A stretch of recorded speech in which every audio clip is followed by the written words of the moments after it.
Quran surah kedua ayat 168. Di paling kanan sebelah bawah di mushaf. Tayyib ya ayyuhan nasu kulu mimma fil ardi halalan tayyiba. Kalau tayyib itu menunjukkan baik secara fisik, sehat. Makanya kalau cari makan, cari yang menyehatkan, membuat fisik kita kuat. Jangan semua yang diinginkan mesti dimakan. Jangan semua yang diinginkan dikonsumsi. Cari yang menyehatkan, tayyib, fisiknya supaya kuat dan sehat. Tapi kadang-kadang ada orang yang fisiknya kuat, sehat, tapi pikirannya kurang baik, sifatnya kurang mulia, sikapnya kurang bagus. Kan ada yang namanya tayyib, tapi 2 kali puasa, 2 kali lebaran, gak pulang-pulang dia. Ya. Padahal sehat. Ya. Nah, kalau ingin merubah sifatnya, sehingga dari sifat ini muncul sikap yang baik, maka ada nama yang kedua disebut dengan khair namanya. Khair. Quran surah ketiga Ali Imran ayat 110. Paling kiri sebelah atas di mushaf. Khair. Kuntum khaira ummah. Kata Allah, kalian itu umat terbaik. Anda bayangkan, Nabi Muhammad SAW diutus, itu bukan di Persia yang sudah maju. Bukan di Romawi yang sudah jadi imperium. Luas, banyak kemajuannya, hebat pengetahuannya tinggi. Tapi Nabi diutus di tengah-tengahnya yang terhimpit. Tengah-tengah dunia, terbelakang, jauh dari peradaban, tidak punya teknologi, sikap-sikap buruk semua. Diutus di situ. Begitu diutus, risalah dikumpulkan oleh Nabi, diajarkan risalah Islam, bertransformasi dari yang tertinggal jahiliyah menjadi khaira ummah. Jadi kalau dulu ada orang paling buruk, sekarang nampak jadi paling baik di muka bumi. Kalau ada orang paling pendusta, jahiliyah sudah banyak. Makanya kalau ada pembohong sekarang, dia telat, keduluan sama orang dulu. Dan jahiliyah mau berubah, seburuk-buruknya jahiliyah, dari pendusta jadi orang paling jujur. Seburuk-buruknya dulu orang sombong, yang sombong banyak. Banyak. Abu Jahal, Abu Lahab, abu-abu yang lainnya ada. Jadi kalau yang abu-abu sekarang muncul ikutan sombong, dia telat. Sudah ada yang dulu. Tapi ketika turun kemudian dari risalah Islam, disampaikan oleh Rasulullah SAW, yang lain-lainnya memilih berubah jadi orang paling baik.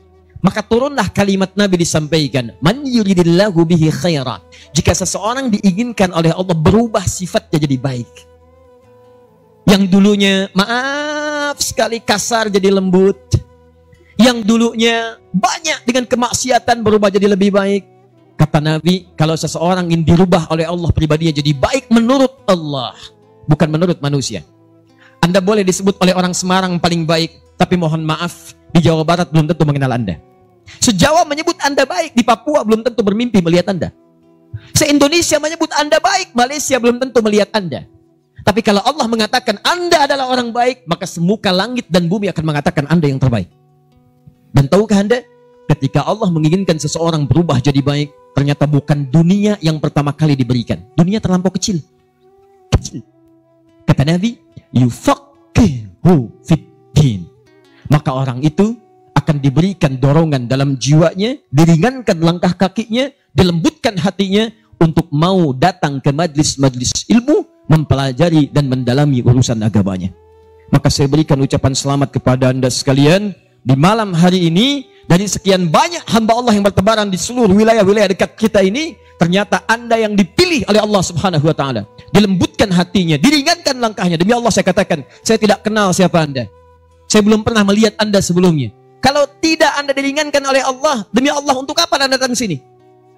Maka saya katakan, selamat, Allah telah menginginkan Anda berubah menjadi orang baik, dan dengan itu pertahankan kebaikan ini. Jangan kadang Allah naikkan, Anda turunkan.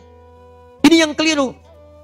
Allah sudah naikkan iman kita, tapi kadang manusianya yang menurunkan lagi. Saya ambil contoh begini. Mana yang paling bagus, sholat berjamaah atau sholat sendirian? Berjamaah. Mana yang paling bagus, berjamaah di masjid atau di luar masjid? Masjid. Misal, antum subuh sudah ke masjid, sholatnya berjamaah. Di masjid itu bukan yang biasa-biasa, baru datang ke masjid nih, baru nyampe masjid nih, baru tiba. Itu kata Nabi di hadis Muslim disebutkan sudah mendapatkan 25 kebaikan. Baru nyampe 25. Jarak satu keduanya, ma baina darajataini khamsumi'ati sanatin, 500 tahun. Dua ketiganya 500 tahun. Tiga keempat 500 tahun. Masuk kaki kanan baca doa, tambahkan lagi pahala. Diniatkan i'tikaf, kata Imam An-Nawawi dalam kitabnya At-Tibyan, dapat lagi pahala. Duduk kemudian sebelumnya tahiyatul masjid, pahala lagi. Tilawah, pahala lagi. Salat, zikir, pahala. Sampai pulang, pahala lagi. Demi Allah saya katakan teman-teman sekalian, antum sudah sholat di masjid, sholatnya berjamaah, subuh sudah Allah angkat ke level tertinggi. Kenapa zuhurnya antum turunkan lagi? Tiba-tiba zuhurnya antum sholat sendirian. Sudah nggak ke masjid, tidak berjamaah, sholatnya sendirian. Dikala Allah sudah naikkan, kenapa antum turunkan? Nah ini kadang-kadang hal yang terlihat ringan, tapi sesungguhnya besar dalam pandangan Allah Subhanahu wa Ta'ala. Jadi saya ingin memulai dengan mengucapkan selamat dulu. Mudah-mudahan ini adalah awal perbaikan dalam kehidupan kita, dan insya Allah sepulang dari sini kita insya Allah akan menjadi hamba yang terbaik dalam pandangan Allah Subhanahu wa Ta'ala. Ya. Dan itu tidak cukup dengan amin. Ya, kita harus pelajari dulu, karena amin tidak dipraktikkan sampai kiamat kurang 2 hari, itu tidak akan pernah terjadi.